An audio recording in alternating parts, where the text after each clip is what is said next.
حضرت بڑے پیر صاحب کا بہت سارے بھائی تو نام بھی نہیں جانتے. بہت سارے بھائی کیا اکثر کی تعداد وہ ہے جو بڑے پیر صاحب یعنی غوث پاک کا نام بھی نہیں جانتے. آپ کا نام شیخ عبد القادر جیلانی ہے اور آپ جیلان کے اندر پیدا ہوا، اسی نسبت پر علاقائی نسبت کی وجہ سے آپ کو جیلانی کہا جاتا ہے. آپ کے والد صاحب کا نام ابو صالح ہے اور دادا کا نام عبداللہ. ماں کا نام فاطمہ ام الخیر کے نام سے مشہور تھی. ان کے والد گرامی کا ایک واقعہ بہت مشہور ہے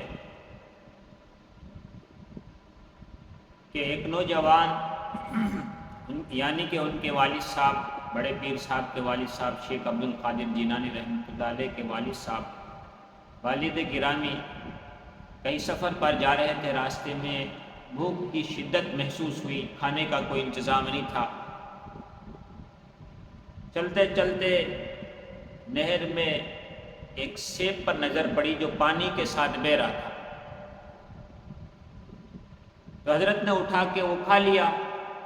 جب کچھ کھا لیا تو احساس ہوا کہ یہ سیب میرا نہیں ہے، یہ سیب میں نے کسی دوسرے کا ان کی بغیر اجازت کے کھا لیا ہے. اب اگر اللہ نے قیامت کے دن مجھ سے پوچھ لیا تو میں اس کا کیا جواب دوں؟ میرے پاس اس کا کوئی جواب نہیں.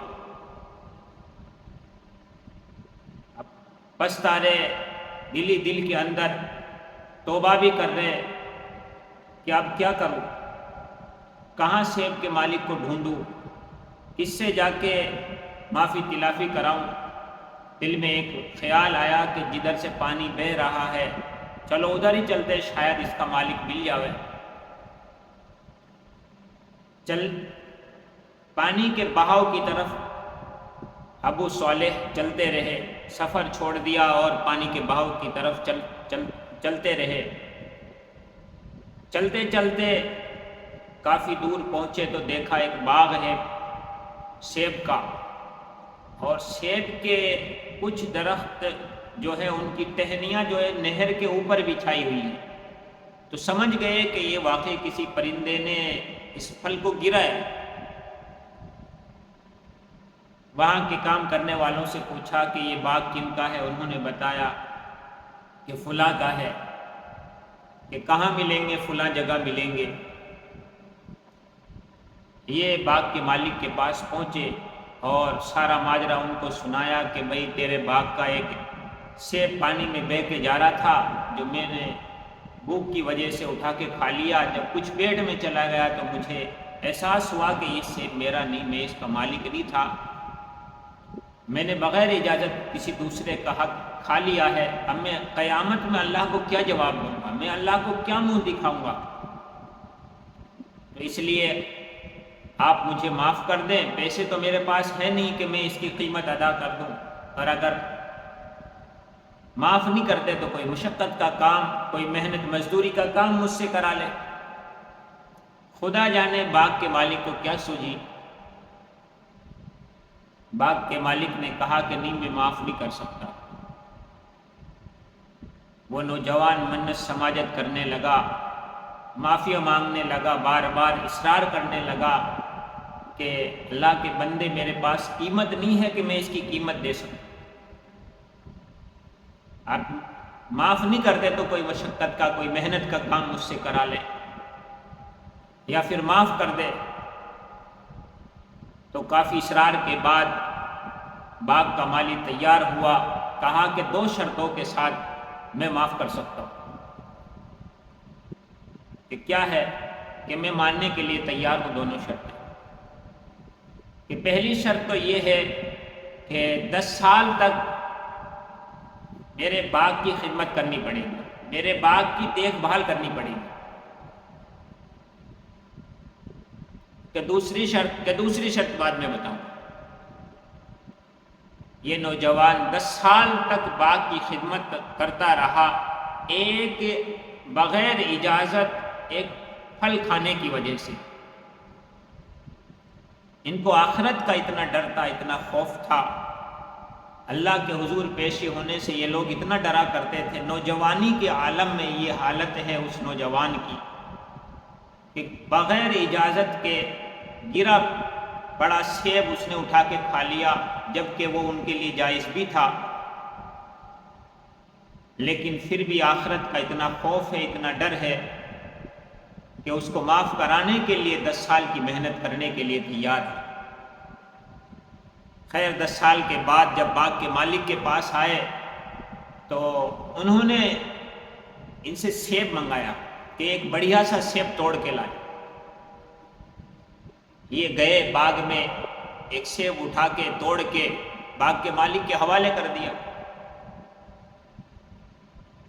باغ کے مالک نے جب اس سیب کو کھایا تو دیکھا کہ وہ تو کھٹا ہے، پھیکا ہے بالکل، اس میں کوئی مزہ والی بات نہیں ہے۔ کہا کہ تمہیں 10 سال اس باغ میں خدمت کرتے ہو گئے، 10 سال سے تو اس سیب کے باغ میں رہ رہا ہے، آج تک تجھے یہ پتہ نہیں چلا کہ کون سا سیب میٹھا ہے اور کون سا کھٹا ہے، کون سا پھیکا ہے، کون سا سیب بڑھیا کوالٹی کا ہے۔ انہوں نے کہا کہ حضرت میں نے تھوڑا سا سیو، ایک سیو پورا بھی نہیں کھایا، اس کی یہ 10 سال کی سزا ہے، اگر اور کھا لیتا تو پھر اس کی سزا تو پوری نہیں ہوتی۔ میں نے سیب کھائے نہیں، اس میں نے سیب کے باغ کو سینچا ہے، اس کی دیکھ ریکھ کی ہے، میں نے اس میں سے سیب نہیں کھایا، اس لیے مجھے پتہ نہیں کہ کون سا سیب کیا ہے، کون سا میٹھا ہے اور کون سا کھٹا ہے، کون سا بڑھیا ہے، یہ مجھے پتہ نہیں۔ ایک نوجوان کو آخرت کا اتنا ڈر ہے، آخرت کے مطالبے سے وہ نوجوان ڈر ہے۔ آج ہمارے نوجوان دیکھ لو، ہم خود دیکھ لو، بھولے بغیر اجازت کے، جبکہ ان کے لیے وہ چیز جائز بھی تھی، وہ ان کے پیٹ میں چلا گیا تو اس کے معاف کرانے کے لیے کتنی محنتیں کر رہے ہیں۔ 10 سال لگ گئے اس کو معاف کرانے کے لیے، ابھی تو دوسری شرط باقی ہے۔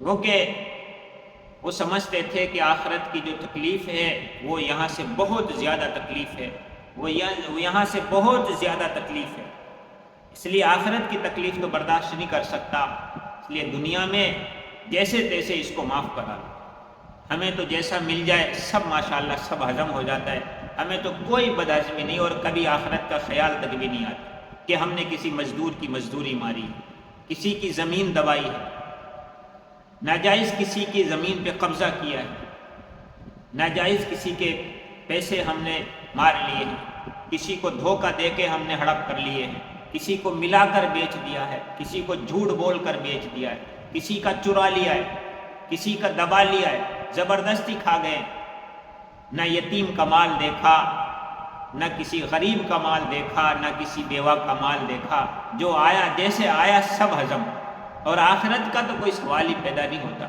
کہ اس کا خیال آ جائے۔ یہ بھی نوجوان ہی ہے جس کو نوجوانی کے عالم میں یہ سب باتیں سب یاد ہیں کہ مجھے اللہ کے سامنے پیش ہونا ہے، مجھے اللہ کے حضور کھڑے ہونا ہے، میری زندگی کا مجھے سوال حساب دینا ہے۔ خیر کہنے لگے کہ دوسری شرط یہ ہے کہ میری ایک جوان بیٹی ہے جو آنکھوں سے اندھی ہے، کانوں سے بہری ہے، منہ سے گونگی ہے، لنگڑی ہے، بالکل آپاج ہے، یوں سمجھ لو ایک زندہ لاش ہے، گوشت کا ایک لوتھڑا ہے، اس سے نکاح کر کے ساری زندگی ان کی خدمت کرنی۔ بولو منظور ہے؟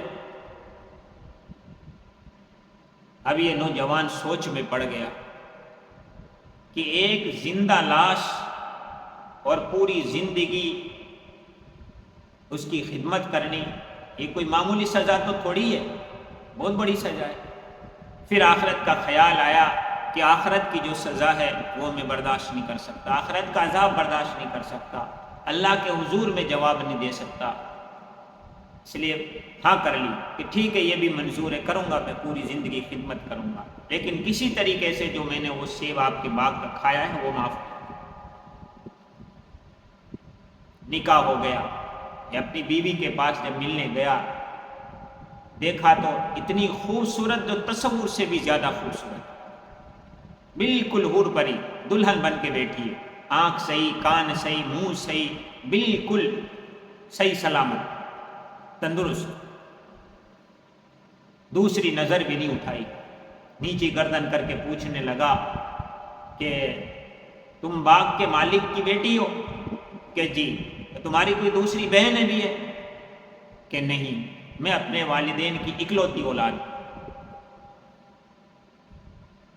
پھر بھی تسلی نہیں ہوئی، دوڑ کے اپنے سسر کے پاس گئے، باغ کے مالک کے پاس گئے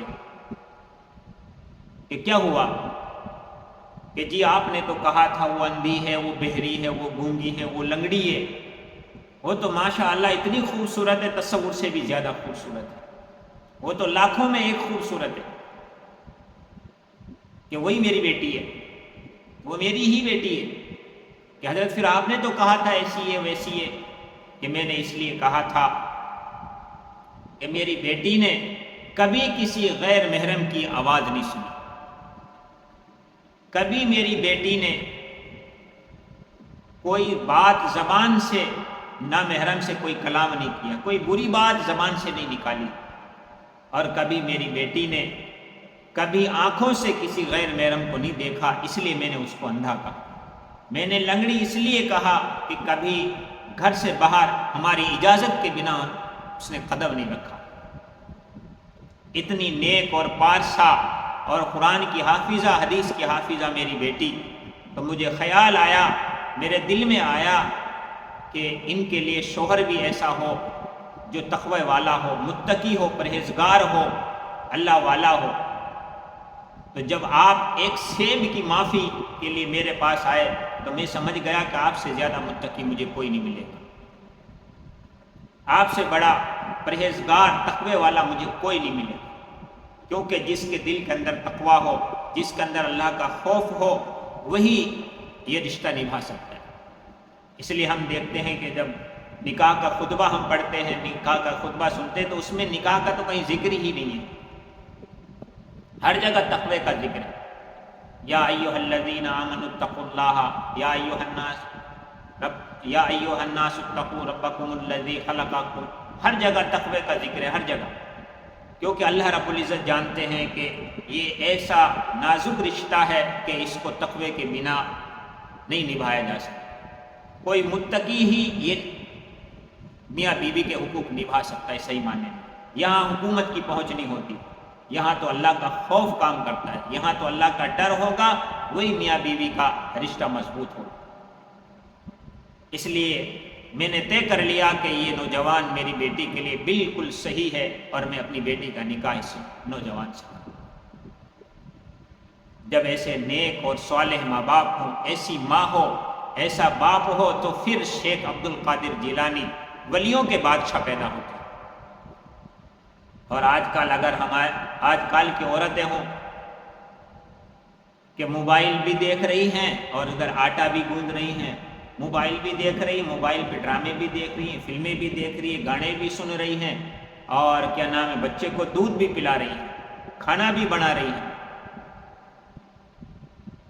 تو پھر ان کی یہاں ان کی کوکھ سے جو اولاد جنم لیتی ہے، پھر وہ گانے والی ہی پیدا ہوگی، پھر وہ ناچنے والی ہی پیدا ہوگی، پھر وہ جھوٹ بولنے والی ہی پیدا ہوگی، پھر وہ بے حیائی پیدا ہوگی۔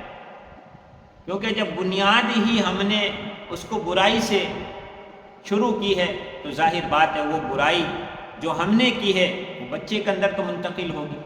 جیسے بڑے پیر صاحب کا ہی واقعہ، جب 4 سال کی عمر میں ان کی ماں نے ان کو مدرسے میں داخل کیا، استاد نے کہا کہ بیٹا پڑھو، اعوذ باللہ من الشیطان الرجیم، فرمایا کہ سورہ بقرہ پوری سنا دی، تقریباً 2.5 پارہ حفظ سنا دیا اس 4 سال کے بچے نے، جبکہ 4 سال کے بچے ہمارے تو ڈھنگ سے بولنا بھی نہیں جانتے، ان کو کلمہ تک یاد نہیں، نبی کا نام یاد نہیں۔ صحیح بات تو یہ ہے کہ وہ اللہ کا نام بھی یاد نہیں، اور گانے سن لو دنیا بھر کے سنا دیں، گاڑیاں دلا دو، گاڑیاں دنیا بھر کی یاد ہیں، گانے دنیا بھر کے یاد ہیں، ڈانس کرا لو، جیسا چاہو گانا بجاؤ، اور پھر اس گانے کے حساب سے ڈانس کریں گے۔ یوں کہہ لو دوسرے لفظ میں کہ آج کل کے جو بچے ہیں وہ 5G پیدا ہو رہے ہیں، کیونکہ ماں نے جب سے امید بچے عمل میں آیا ہے، جب سے پیٹ میں مادر رحم میں بچہ آیا ہے، جب سے وہ امید سے ہے، جب سے اس نے موبائل دیکھنا شروع کر دیا ہے، بلکہ اس سے پہلے سے دیکھ رہی ہے، سوتے میں، جاگتے میں، اٹھتے میں، بیٹھتے میں، کبھی کوئی ناٹک دیکھ لی، کبھی کوئی ڈرامہ دیکھ لیا، کبھی کوئی فلم دیکھ لی، کبھی کسی رنڈی کے گانے سن لیے، کبھی حکو سنگاریا کی کوئی بات سن لی، کہیں ان کی ناٹکیں سن لی۔ جب یہ چیزیں دیکھیں گی تو وہ بچے جو جنم لیں گے وہ ولی نہیں بنیں گے، وہ ابدال نہیں بنیں گے، پھر وہ گویے ہی بنیں گے، پھر وہ لٹھ باز ہی بنیں گے جو ماں باپ کو بھی ماریں گے، ماں باپ کے حقوق بھی پامال کریں گے، ماں باپ کی بے عزتی کریں گے۔ اور اگر نیک ماں باپ ہو، باپ ابو صالح جیسا ہو اور ماں فاطمہ جیسی ہو، ابو ام الخیر جیسی ہو، تو بڑے پیر صاحب جنم لیتے ہیں جو ولیوں کے بادشاہ بنے، ولیوں کے بادشاہ۔ آج ہمیں اس چیز کا خیال ہی نہیں ہے۔ بچہ رو رہا ہے، دودھ پینے کی حالت میں، بچہ چھوٹا ہے، بولنا بھی نہیں جانتا، ابھی تو وہ رونا جانتا ہے، بس موبائل دے دی ہاتھ میں، کھیلتا رہے بیٹا۔ اب وہ کام میں لگ گئے، ادھر بچہ موبائل چلا۔ اب شیطان تھوڑی رلائے گا اس کو، شیطان تو چاہتا ہے کہ اس کے اندر شیطانیت آئے، اس کے اندر برائی آئے، اس کے اندر برائیاں جنم لے۔ جب بچہ موبائل دیکھے گا تو اس کے دل کے اندر وہ اثرات برائی کے جو موبائل کے اندر ہیں وہ منتقل ہوں گے۔ جیسے بڑے پیر صاحب نے 4 سال کی عمر میں اپنی ماں سے سن کے 2.5 پارہ حفظ کر لیا۔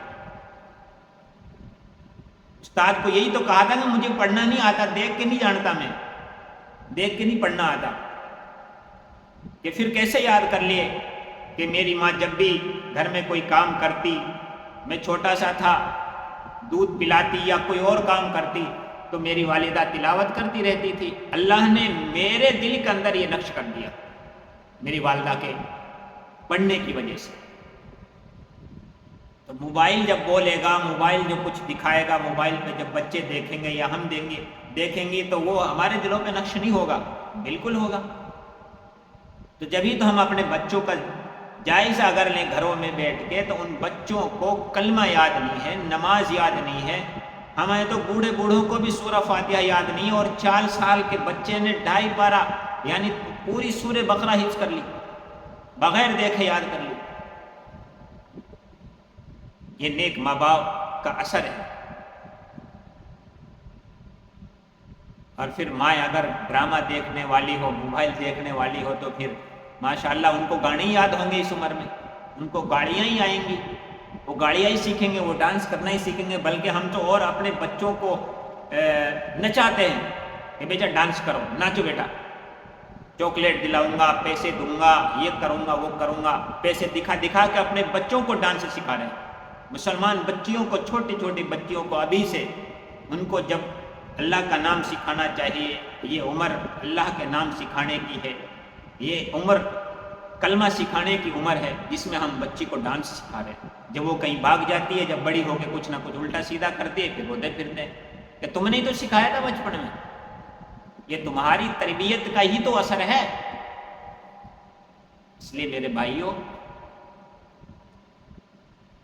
اپنے حال پر رحم کرو کہ بڑے پیر صاحب کا دامن نہیں چھوڑیں گے تو ڈھنگ سے پہلے مضبوطی سے پکڑ تو لو، پھر مت چھوڑنا۔ ہم نے پکڑا ہی نہیں ہے تو چھوڑیں گے کہاں سے؟ بڑے پیر صاحب کا دامن ہم نے پکڑا ہی نہیں ہے تو چھوڑیں گے کہاں سے؟ ان جیسے ماں باپ لاؤ، ان جیسے پھر بچے پیدا ہوں گے۔ اللہ پاک ہم سب کو عمل کی توفیق نصیب کرے۔